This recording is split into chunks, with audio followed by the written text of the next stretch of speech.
क्या आप सोच सकते हैं कि एक चपरासी के बेटे का सपना आईएएस अधिकारी बनना हो और वह उसे सच कर दिखाए?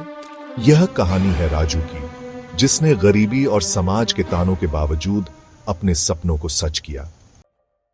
राजू का जन्म एक बेहद गरीब परिवार में हुआ। उसके पिता रामलाल एक सरकारी दफ्तर में चपरासी थे और मां गृहिणी। घर में कुल 5 सदस्य और आमदनी मात्र 5,000 रुपए। इतनी तंगहाली कि अच्छे कपड़े और किताबें भी नसीब नहीं होती। लेकिन राजू के अंदर कुछ खास था, पढ़ाई का जुनून। स्कूल की फीस भरने के लिए उसके पिता को उधार लेना पड़ता। किताबें खरीदने के पैसे नहीं थे, इसलिए राजू दोस्तों से किताबें मांगकर पढ़ता। लेकिन उसने कभी शिकायत नहीं की, क्योंकि उसे पता था शिक्षा ही उसका भविष्य बदल सकती है। समाज भी ताने मारता, चपरासी का बेटा चपरासी ही बनेगा। लेकिन राजू के इरादे अडिग थे। वह दिन रात पढ़ाई करता और हमेशा कक्षा में अव्वल आता।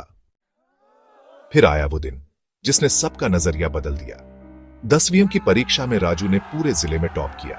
अखबारों में नाम छपा और पिता की आंखों में गर्व के आंसू थे। लेकिन यह सिर्फ शुरुआत थी, असली जंग अभी बाकी थी। 10वीं के बाद कॉलेज की फीस सबसे बड़ी चुनौती थी। किसी तरह उसके पिता ने पैसे का इंतजाम किया और राजू का दाखिला हुआ।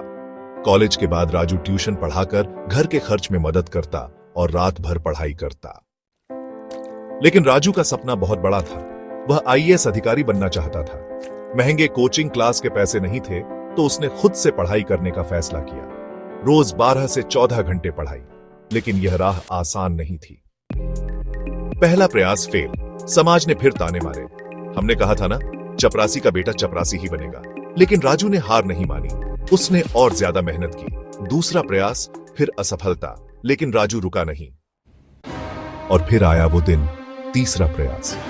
जब परीक्षा का परिणाम आया तो उसमें राजू का नाम आईएएस अधिकारी के रूप में दर्ज था। पूरा गांव जश्न मना रहा था और पिता की आंखों में गर्व के आंसू थे। आज वही लोग जो कभी ताने मारते थे, राजू को सलाम कर रहे थे। यह कहानी सिर्फ राजू की नहीं है। यह उन सभी के लिए एक प्रेरणा है जो कठिनाइयों से घबराते हैं। यदि आप सच्चे मन से मेहनत करें तो परिस्थितियां कितनी भी कठिन क्यों ना हो, आप अपनी तकदीर खुद लिख सकते हैं। सपने उन्हीं के पूरे होते हैं जो उन्हें पूरा करने की हिम्मत रखते हैं। कभी मत सोचिए कि आप गरीब हैं या कमजोर हैं। अगर इरादा मजबूत है तो आप अपनी किस्मत खुद बना सकते हैं।